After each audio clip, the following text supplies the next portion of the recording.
Hello everyone, welcome to Impact 2020 Allyship and Solidarity. My name is Shaina Salvaraju. My name is Tamvu. Before we begin, we would like to go over the landing agreement.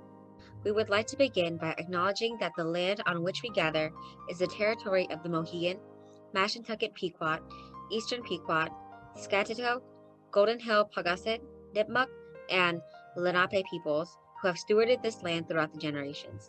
We thank them for their strength and resilience in protecting this land and aspire to uphold our responsibilities according to their example.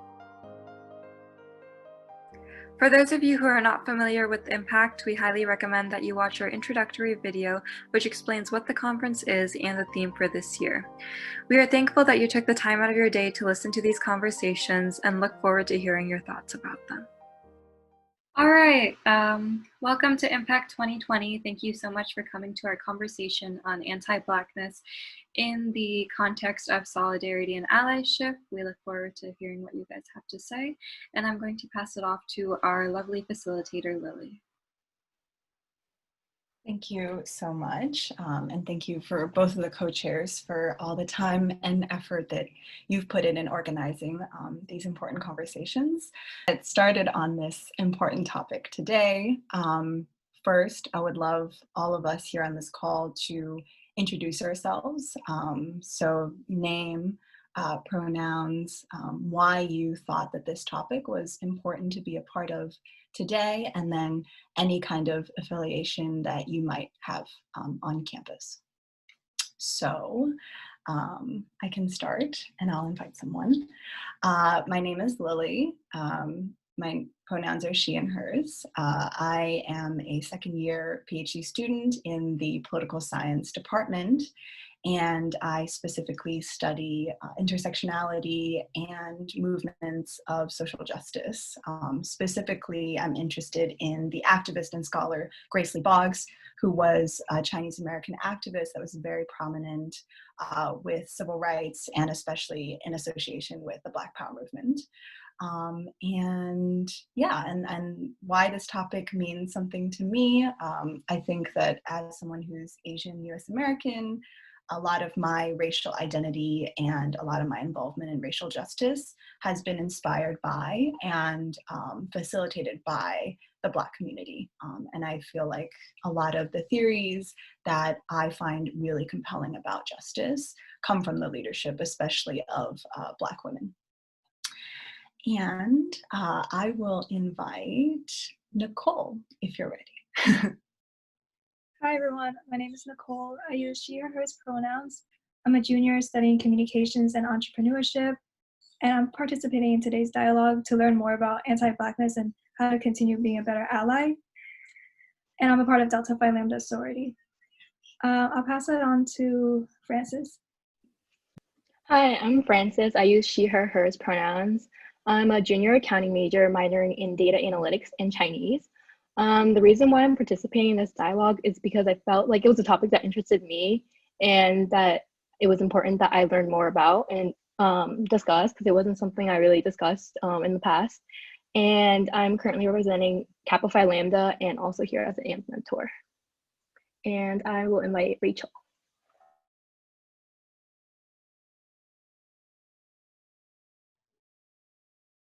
Hello everyone, my name is Rachel, and I use she, her, hers pronouns. I am a sophomore chemistry major here at UConn, and I'm participating in this discussion because I feel like I haven't been doing enough and I want to learn more about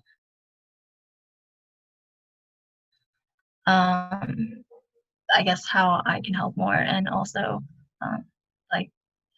I just want to learn more and listen to the opinions of others. And I am representing the Vietnamese Student Association. And I'll pass it to Esme. I'm Esme. I'm a freshman bio major. My pronouns are she, her, hers, and I chose to participate in this discussion because, like most everyone here, in light of the social events that's happening recently, I just want to learn more about how to be a better ally to the community. Yeah, and I'm also here to represent Vietnamese Student Association. Yeah, thank you everyone for introducing yourselves and for showing up for this conversation. So I thought that we could start with just a discussion question about your own personal relationship to racial justice and your identity, and how that's been related to other communities of color, especially the African American community. And you know, there's no right answer or wrong answer, but I think oftentimes when we're talking about being allies or being in solidarity with other communities, personally, I feel like it's really important to center in our past and our story. Yeah, so I can get us started a little bit with a little background as to how I got into this work, and then whoever feels comfortable and ready can jump in. So my personal background is that I actually grew up between the US and China. My family moved back and forth.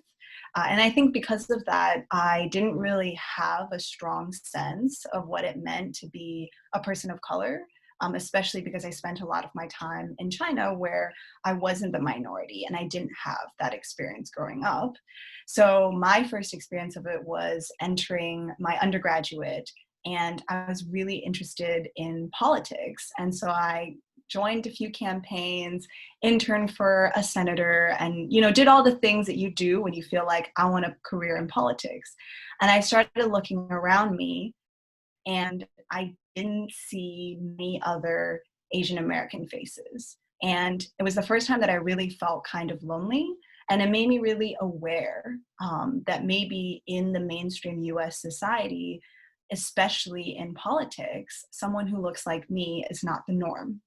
And when I started realizing those things, one of the things that really struck me is that while there weren't a lot of Asian American mentors around me, other people of color, especially other Black people in the workplaces that I was in, really took me under their wing and really showed me a sense of community. And I was really grateful for that. I think that's one of the things that started me in not only understanding who I am as someone who's Asian American, but also embracing the term people of color. And yeah, and I strongly believe that the term people of color, and also I think a lot more people are using the term Black and Indigenous people of color. So that's POC and BIPOC. People say BIPOC. And people say Black and Indigenous people of color just to highlight the fact that Black and Indigenous communities have faced disproportionate state violence and economic oppression.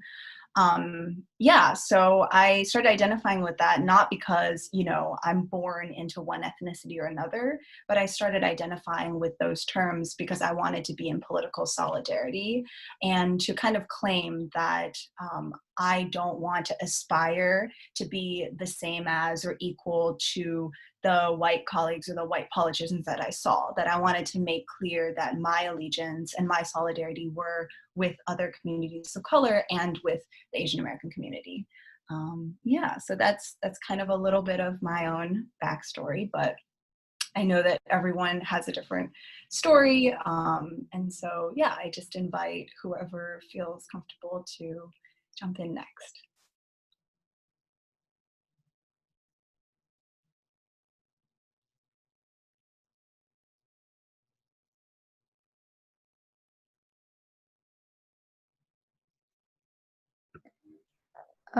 I just wanted to just to add on to that.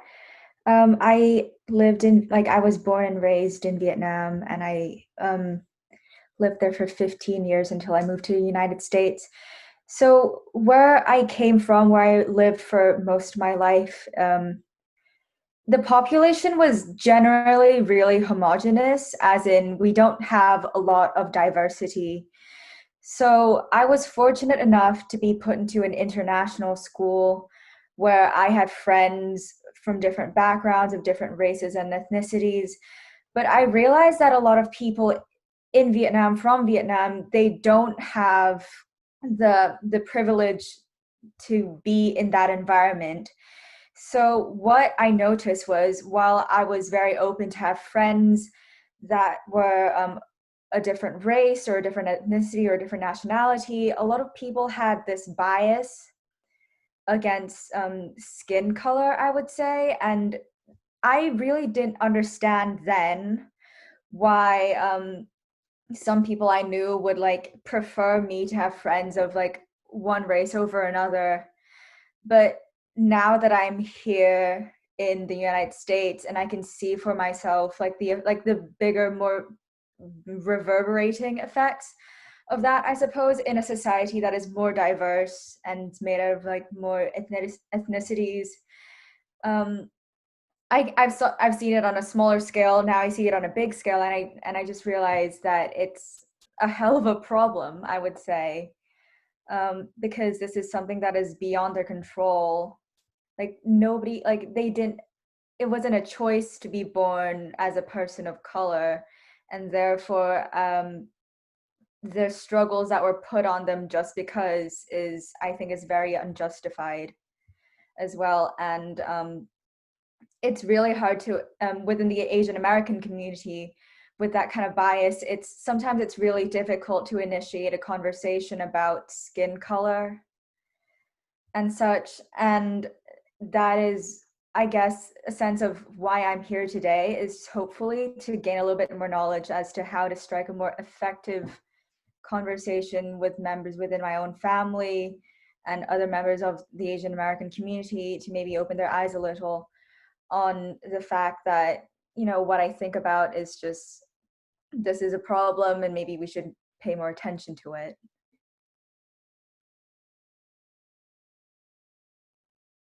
I really like what you were saying, Esme, and I'm really glad that you brought that up. It is really difficult for, I think, a lot of Asian parents coming over here to understand like the nuance and complexities of like having different skin color, things like that, and the idea that um, some could be discriminated purely on race is something that my parents didn't really think about coming here as well. So I really appreciate the fact that you brought that up. Does anyone else relate to what Esme was saying? Have you guys had any conversations about that?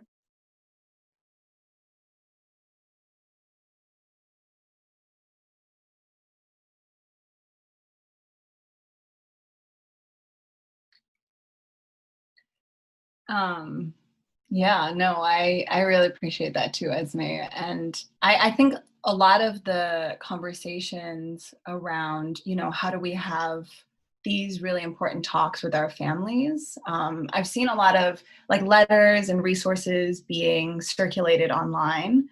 And one dynamic that I've noticed is that, and a really interesting debate that's happening within Asian American activists is, you know, how do we approach our families and our communities, even, you know, parents who English might not be their first language, and so even introducing a lot of terms like anti-blackness, intersectionality, you know, all of these things can be difficult, one through cultural translation and two through like literal language translation. And one tactic that I've thought a lot about, because there is an element sometimes of younger folks in immigrant communities and second generation folks, and especially people who may have been able to access education that their parents weren't able to access, is that there's almost a sense of like, I know all these things about racial justice now, and I need to go back to my parents or my community and educate them and give them all of these things that I've now learned. Um, and you know, I actually personally, I think I was definitely like that when I first started my undergraduate and started learning things like critical race theory. I'd go back and tell my parents, like, you know, you guys are racist, right? Let me tell you the 10 reasons why you guys are racist. They didn't take it super well, not surprisingly. But I think something that I've really been reflecting on, especially recently, is you know, what are the experiences that my parents have had in their upbringing, in their immigration story, in their interactions with different communities of color, and why might they hold biases and racism and anti-blackness, and to be really, really careful to listen, you know, especially to my mother, when she's telling me things like when I was younger, I didn't really want to listen to it. You know, that she worked in Chinatown when she first came here, and she lived in New York in a time where there was a lot of violence and a lot of gun violence. And she lived in communities that were predominantly Black and Latinx. And she firsthand witnessed a lot of gun violence in the early 90s in New York. And, you know, whereas before I would approach it like, why do you feel a fear of Black people? And why do you feel like, you know, you don't want to be associated with those communities? I realized after I'd listened to her story more carefully that those might be some of the roots. And that's when I was able to have a lot more nuanced conversations with her about why was there a lot of violence? You know, why was there robberies? What are the underlying economic reasons in which communities of color are deprived of economic and political resources? And why are communities of color being pitted against each other? So it's just really interesting to me that you brought that up, Esme, about, you know, how to talk to our own communities, because I think it's really dependent on the lived experiences of those within our communities. And I think we don't really know that until we sit down and we listen to. Yeah. So totally open to the rest of the panel. Again, just like reminding you, the question that we're talking about is, what's your own relationship to racial identity and to racial justice? And how have you seen that being related to other communities of color, especially Black communities? So yeah, just really curious about everyone's personal relationship with race.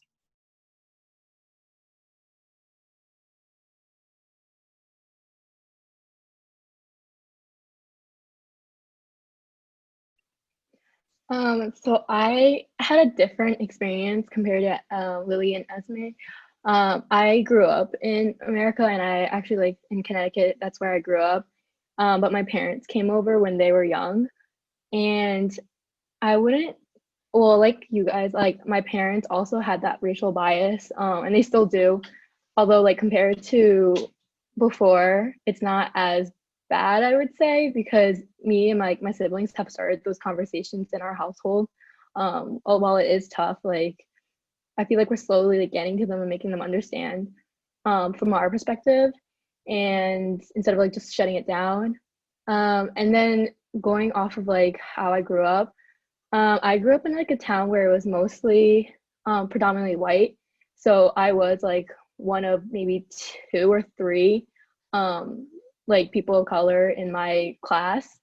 And I feel like from like an early age, I realized that I was being like discriminated against. And it wasn't just like one race, it was like if you weren't white, then you were considered different. And I think that's like a huge reason why I like start like join this conversation, because like since coming to UConn, it's something I've started embracing, like not only like my cultural identity and like my racial and ethnic identity, but then also like understanding others, and realizing that there's so much that people come from and that people experience similar situations that I have, and like trying to help out and trying to combat that issue.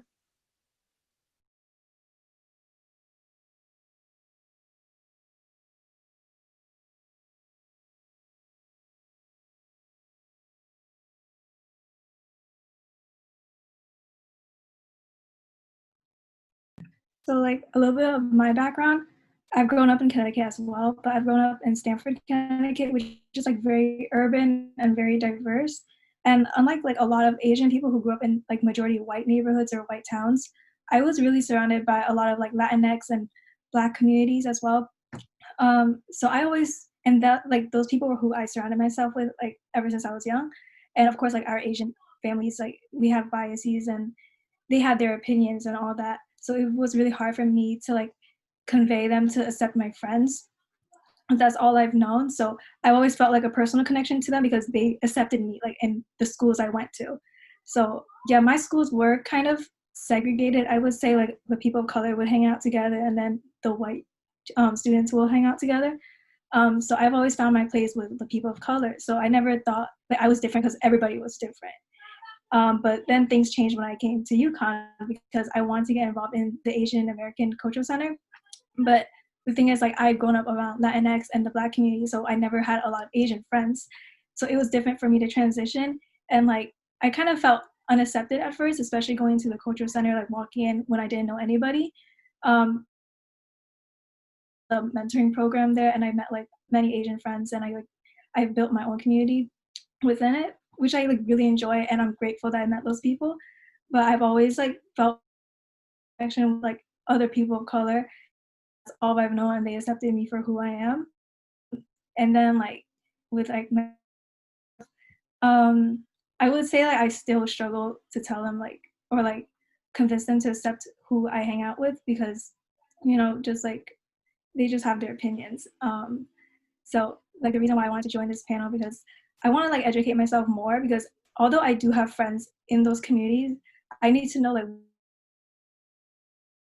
that, especially like within the Asian community because we don't like a lot at all. And even when I was taking a course, we always talked about like solidarity, but I don't feel like we have a connection to the African American Culture Center like we should. So yeah.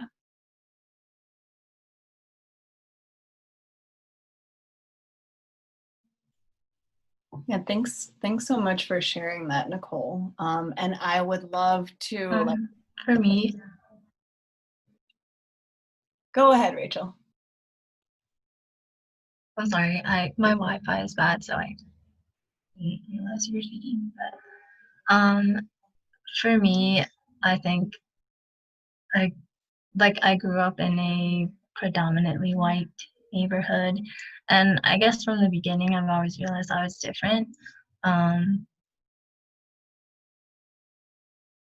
and I feel like that's similar to a lot of people that I know, a lot of my friends who I've talked about this with in college. Um, but one thing I wanted to like point out, I guess, is that I realized when I was little that my parents would like kind of um, keep me in a sort of community that is sort of biased, I guess. Um, and I didn't really understand why, but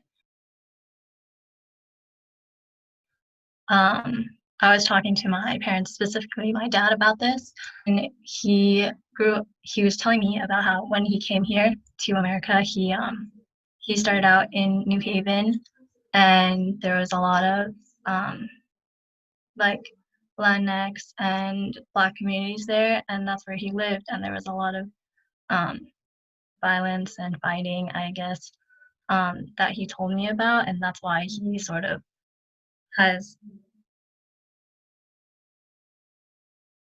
raised me to, um, or I guess that's why he is biased.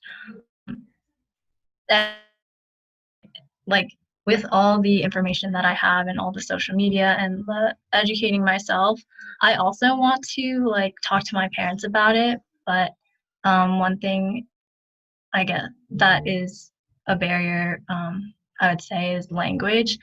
And I kind of find it hard to like explain what racism is um, and colorism when I don't know how to translate it to Vietnamese. Um, yeah, so I guess that's what I want to learn how to do.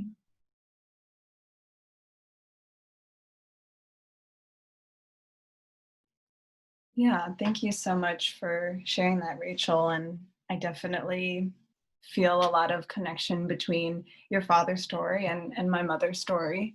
And actually, in terms of language, I'll send out some Google Docs after the conversation.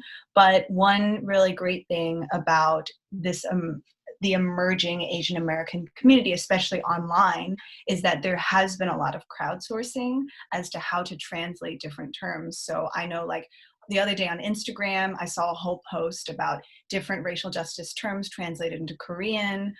There was a letter to parents that I know has definitely been translated into Vietnamese.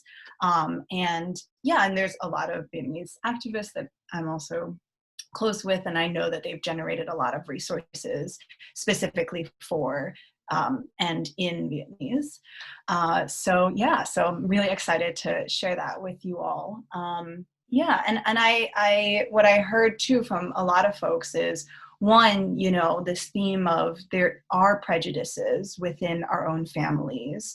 And even when some of us want to get involved in racial justice or have personal friends who are in Black and Latinx communities, it can be really difficult to introduce them to our families or to have these deeper conversations. I'm curious why folks think that these prejudices are there in our community. So I know, like Rachel, you and I talked about, when our parents first moved, they had perhaps negative experiences, especially around violence in Black and Latinx communities. One thing that I, in talking to my mother that I find kind of interesting is that once I realized that some of her fears were coming from that, I was able to share more specific resources about why there was more higher levels of violence in certain communities. And I started talking to her a little bit more about the economic situation in the United States, talking about the legacy of slavery and the legacy of being shut out of economic opportunities. I started talking to her, for example, about why there are so many segregated communities. I mentioned redlining to her, which is the process through which Black people were denied home loans to live in suburban communities, even when they personally wanted to move there.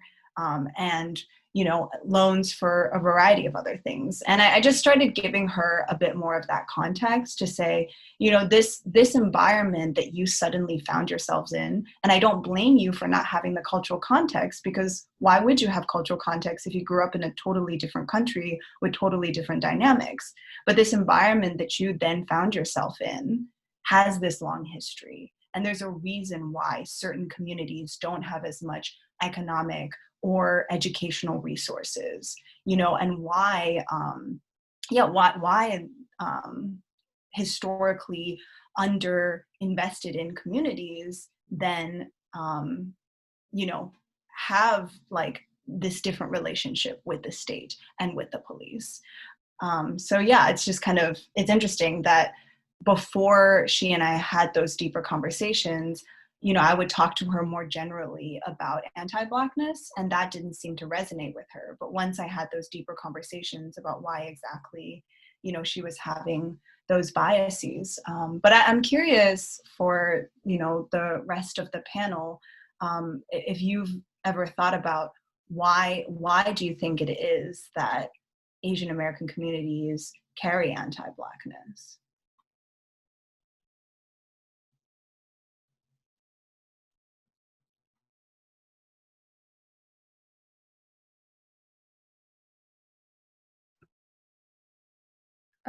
I think I have to say, what I can see personally at home is just the misrepresentation of Black people on Vietnamese news, because I come from a Vietnamese family. Vietnamese news sites that are usually more veered politically conservatively. And they just really fixate on the chaos of um not really racial injustice, I would say, but they really fixate on these things that happen to Asian communities that have been perpetrated by Black people, even though it's just one incident in a really, really big time scale. They would fixate on that one thing for ages. And I think that's where all the stigma comes from, as in Black people are bad. They class them as bad because they've done this one thing to the Asian community, and they totally disregard like the years and years of injustice that Black people have to go through, and that goes for any other person of color, and that just gets totally disregarded and like swept under the rug. So we just fixate on this one thing and we take it, we run with it, and it's a really inaccurate depiction, I would say.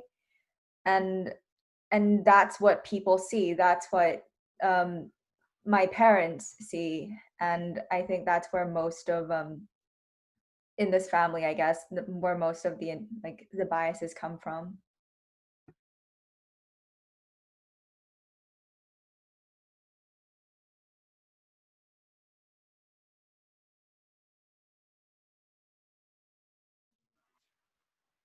I suppose I can introduce a more American standpoint to this. I think we as Asian Americans, as much as we do not like the model minority myth, it is a fact that we do benefit from it in some ways, in the sense that we are seen as the better minority, and because of that, we do sometimes.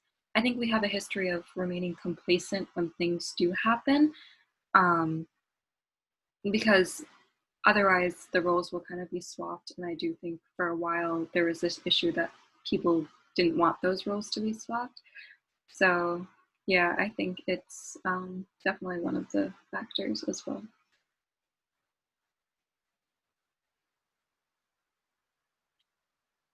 Yeah, that, thank you so much for bringing up the concept of the model minority. I think that's actually a really, really important idea when we talk about anti-Blackness in the Asian American community.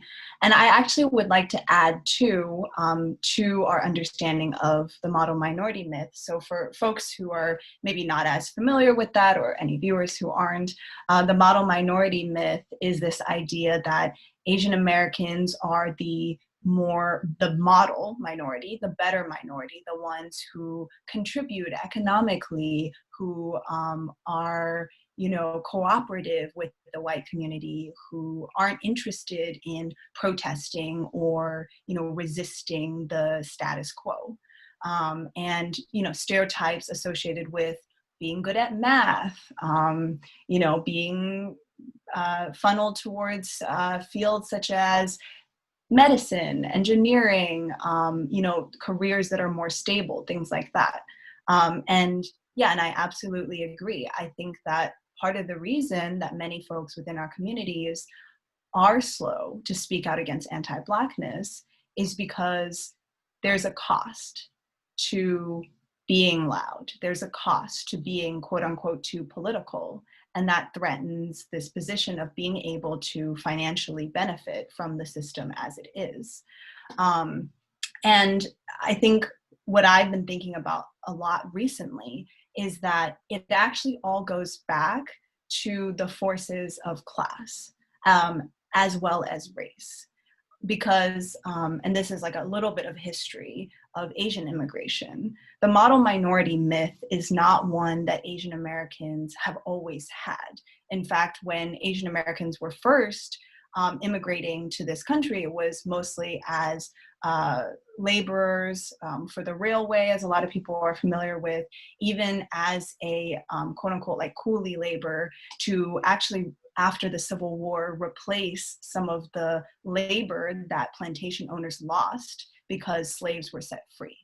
And during that time, because it was mostly male immigrants, and because they were working in fields that were mostly of the quote unquote like lower class, there was a lot of stereotypes about Asians being dangerous, being violent, being, stereotypes about Asian men wanting to rape white women. There was a lot of those stereotypes.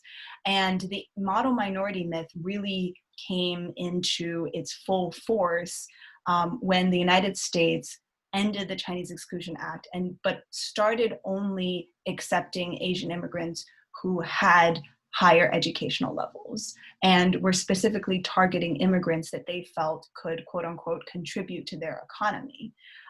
And personally, that's when my parents moved to the United States in the late 80s and early 90s.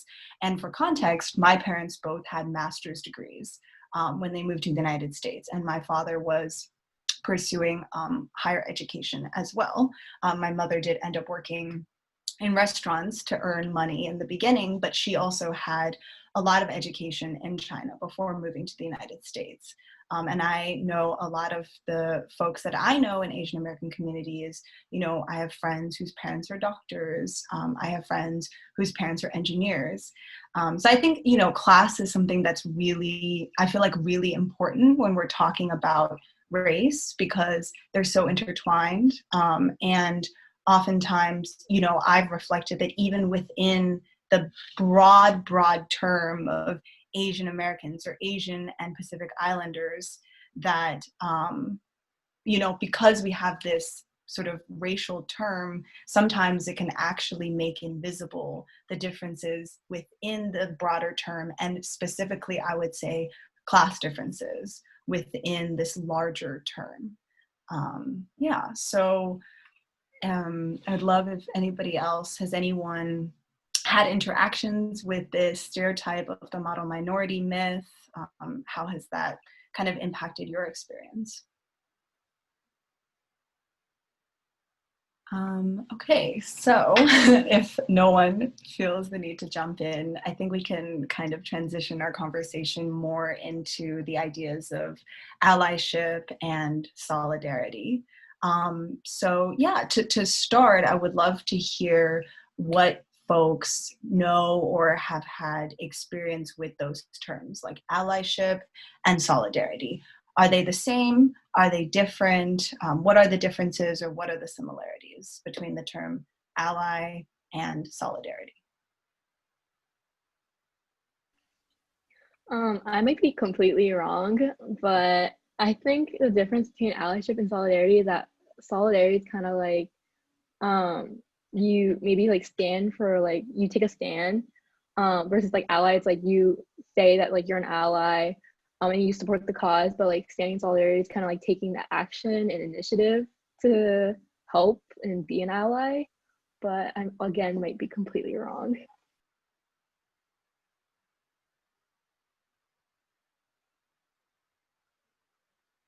Yeah, Yeah, go ahead, Nicole.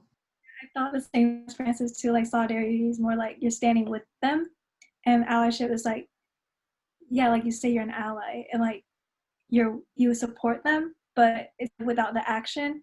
So like for me, especially like last summer, I've gone to several protests like around my city, and I would think that's like a form of allyship and like a stance to promote solidarity, especially like kind of like with me and Black community, kind of, even though I was probably one of the only Asian people there, which is very unfortunate.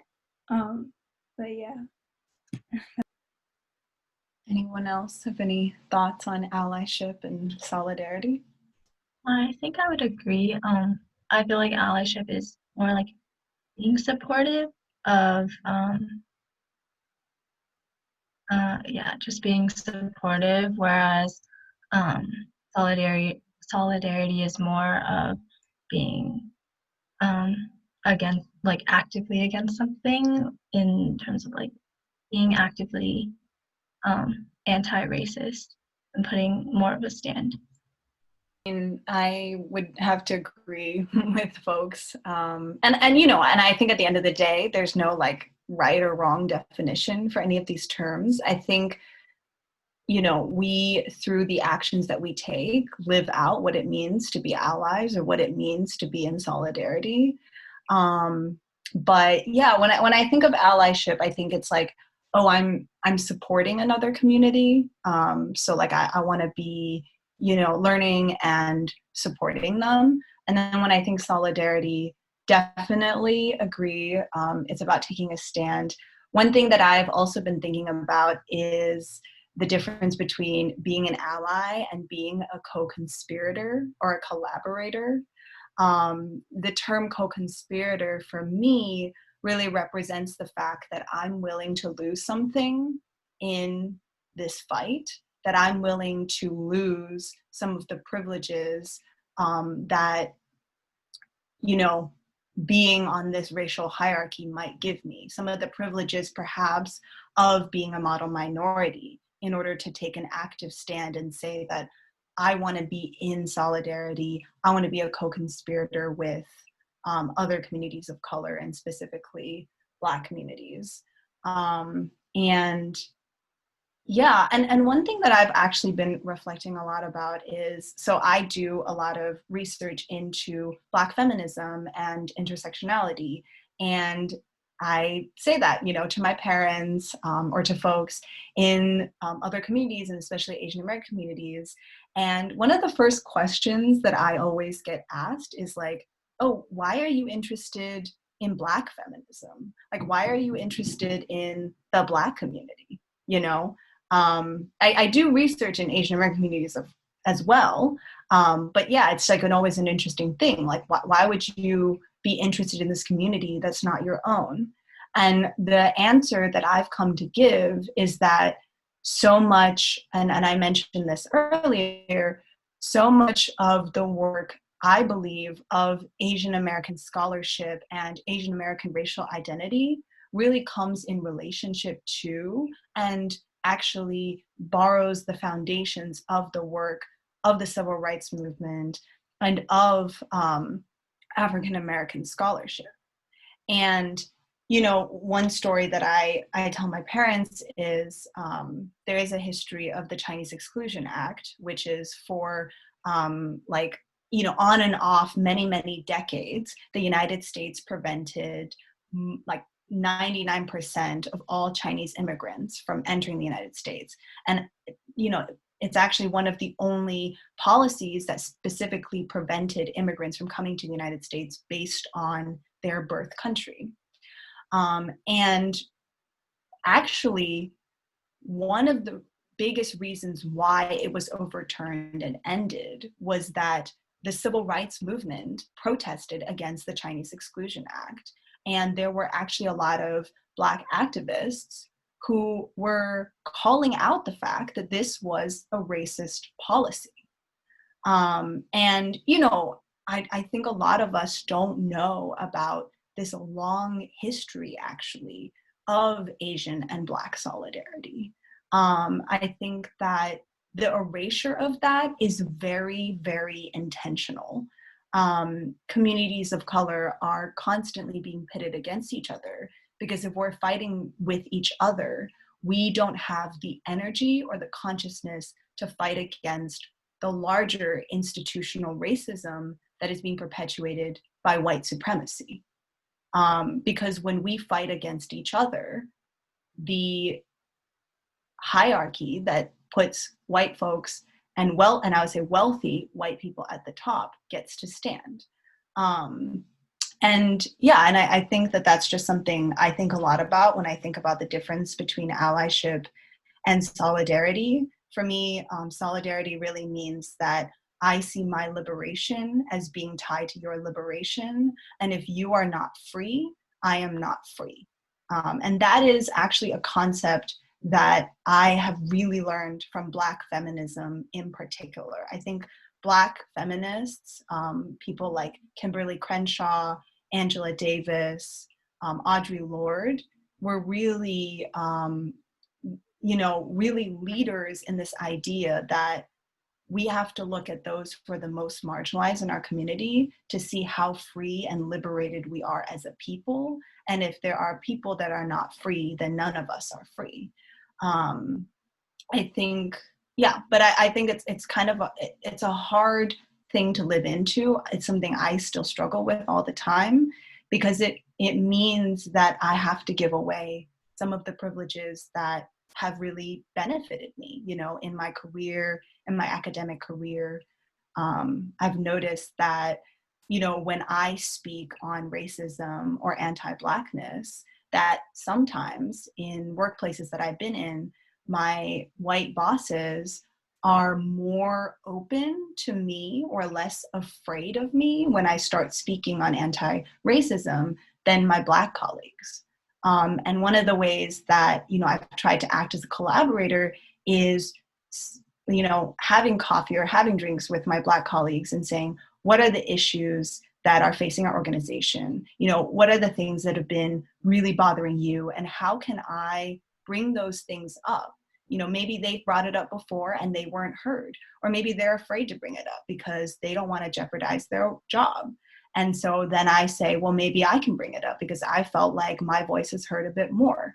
And that also goes with, allyship within the white community as well. I think that's a way where, even though I bring things up and I maybe get less flack for it, I still have a little bit more fear of being painted as the angry person of color. And so, there might be times where our white colleague has to be the one to bring up these issues and they'll get less pushback. But that's, it really is because of trust and relationships that I've had with colleagues that I've had in the past. So yeah, that's a little bit of what I think about. Anyone else have other insights on solidarity in general? Sure. I actually, I shared a video with the participants before we started, and it's really short. It's only 2.5 minutes. I can maybe give a little bit of a summary as to her philosophy or what she said.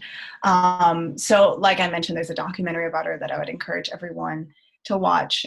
But she's a really interesting figure because she was born in the 1920s. She actually ended up getting a philosophy degree, and she was a pretty intense Marxist. And she ended up moving to Detroit and getting really involved in the local Black Power movement. And she also ended up marrying James Boggs, who's a prominent Black activist and also a Marxist. And part of fundamental to her philosophy is that revolution is not just about, storming the halls of power and taking over the government. It's not just about, violently overthrowing a regime, though there are elements of that, but that revolution is really about evolution into a different way of being human and a different way of relating to one another. And that we have to take care of one another if we're going to survive the many catastrophes that capitalism and colonialism has brought onto this earth. And her idea about, community, I think really speaks to me because it's not just about, oh, we are these different ethnic identity groups and we need to come together. I think those things are really important, but I think she really challenged folks to think, who are you as a human being and how do you want to relate to other people around us? And when we look around us and we look at, say, environmental catastrophe or economic catastrophe, she really challenges people to look at what are the roots of why these problems are happening. I think that's why she was such a staunch anti-capitalist, because she really believed that capitalism was the root of a lot of environmental catastrophe and also racial discrimination, because it encourages us to look at other people as just people who can contribute to the economy or people who can't contribute to the economy, and not as sacred beings that deserve to be honored and respected, irregardless of how much money they make or irregardless of their ability to produce products or to, get rich. Yeah, so that's, I hope, I'm probably not doing her justice, but that's just a little bit of a summary and something that I'm really interested in. So speaking of community, we're all part of the University of Connecticut community. So I'd love for us to kind of end our conversation talking about the different ways in which we want to get more involved in fostering solidarity between the Asian American community and other communities of color, specifically Black communities, Indigenous communities, Latinx communities. And I know that, I think, Nicole, that you had mentioned that how you grew up, you were around a lot of diverse communities and you had a lot of deep connections. But when you got to UConn and got involved in different cultural organizations, that maybe that was something you'd like to see more of. So if you're comfortable, I'd love if you can maybe elaborate on that noticing.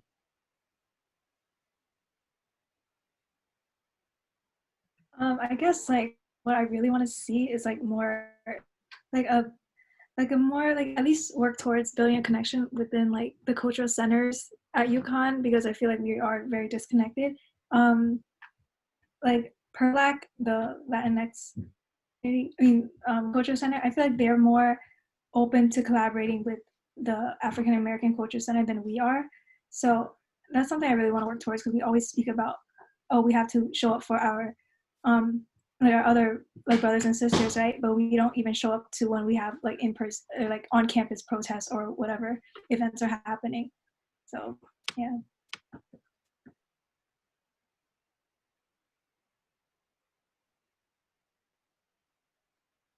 Yeah, what are some ways, we have a great group of people who are all really passionate about this. I'd love for us to kind of collectively brainstorm what are some ways that we feel like we could really show up for other communities of color and also foster this closer connection between different cultural organizations.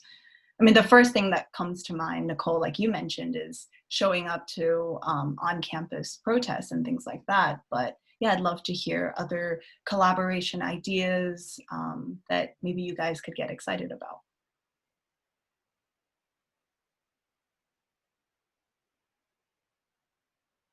I feel like a good way is like, I know like organizations like VSA and JSA and KSA, they usually collaborate with each other, but there's also like African American Culture Center organizations like BSA, and like I know a lot of people in there, and I'm pretty sure they would be open to collaborating as well, and also in Greek life as well, because I'm also part of that.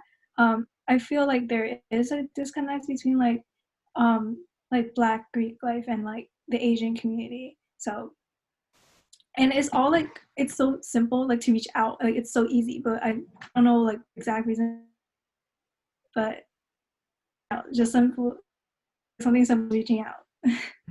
It's really helpful. In the chat, there's mentioning of their like Facebook groups of students and alum who are interested in it, who've been involved in the Asian American Cultural Center. That's a really helpful resource. Yeah, definitely.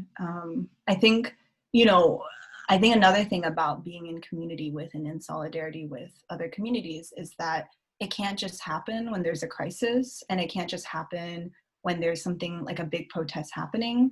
I mean, we should absolutely show up when those things happen. That is like the bare minimum. But I think real trust and real community happens when we make an effort, even to like have fun together.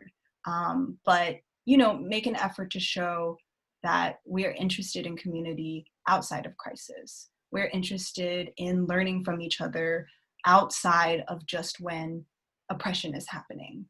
Because I think those relationships build trust, so that when those crises happen, or when white supremacy is threatening one of our communities, you already have the number of the other cultural organizations. You already have a pre-existing trust and relationship, and they already know, okay, they're going to show up for us. I think building that trust when we're not in moments of crisis is so crucial. Yeah, any other, collaboration ideas, or after this conversation, like what resources or things are you excited to continue this work of solidarity and really combating anti-racism in our communities? I'd love to hear, like, even if it's just watching the Grace Lee Boggs documentary for the upteenth time, I will plug it.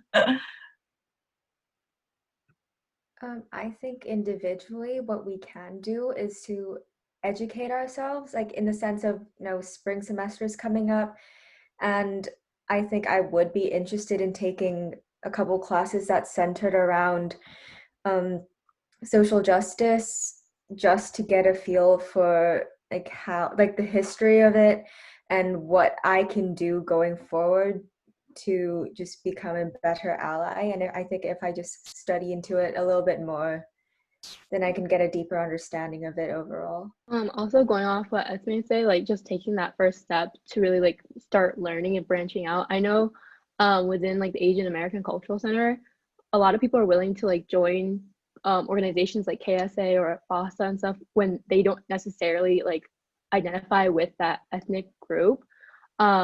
But like also there's also orgs like Nicole mentioned, like BSA, like that's not exclusive to just like Black individuals. Like it's open to all undergraduate students. So like maybe taking that first step in normalizing joining groups outside of just even the Asian American like group. Yeah, definitely. I'm hearing, more personal education on all of the histories that have led to racial injustice and anti-Blackness specifically, collaborating with other organizations, and also, yeah, joining organizations that are open. Yeah, any other thoughts, any other things that you all are excited to continue this work? I think, it's really important to note that this work, I believe, is a work that takes a lifetime. And there's not one right way to show up, but I think the key is to show up and to continue trying and to continue taking action. I know personally there are times where I feel like maybe I'm not saying the right thing or doing the exact right thing. And that can be a really strong impediment to actually just doing something at all. But I've learned the most when I've made mistakes. And sometimes they're embarrassing, and sometimes I've lost trust. But the people who are willing to be alongside me, learn alongside me, I have really deep relationships with folks in different communities because I've taken that risk and I've made mistakes, and people appreciate when you show up and you make the effort. All right. Well, I would love to end us with a Grace Lee Boggs quote. I'm sorry if I'm like really talking about her a lot. I also have a poster of her. But the reason that I'm very interested in her work is because I think her life really demonstrated what solidarity means. So I'll just read the quote and then we can wrap up. Does that sound good to the coaches? Great. All right. So this is like a very common saying. She says that you cannot change any society unless you take responsibility for it, unless you see yourself as belonging to it and responsible for changing it. Yeah, so I think those are the words that I'd like to leave us all with tonight. Thank you for ending us on that note. It was definitely a pleasant way to end the evening. Thank you all for your participation. We know it took quite a bit of time out of your day and it's quite late. And thank you, Lily, for coming to join us and doing this with us. Thank you so much for watching our videos. If you are interested in obtaining PAC stars or sharing your thoughts, please make sure to take a look at the Google form below. Please make sure to watch our other videos and to come to our live Zoom breakout session on Monday, November 13th from 5:30 to 6:30. Make sure to take a picture of you watching the video and to tag UConn PAC, UConn ASAC, and USG UConn for the chance to win a t-shirt. If you attend the live discussion on Zoom, you will also have the chance to win a quarter zip. Thank you so much for watching, and we look forward to seeing you at our session on Monday.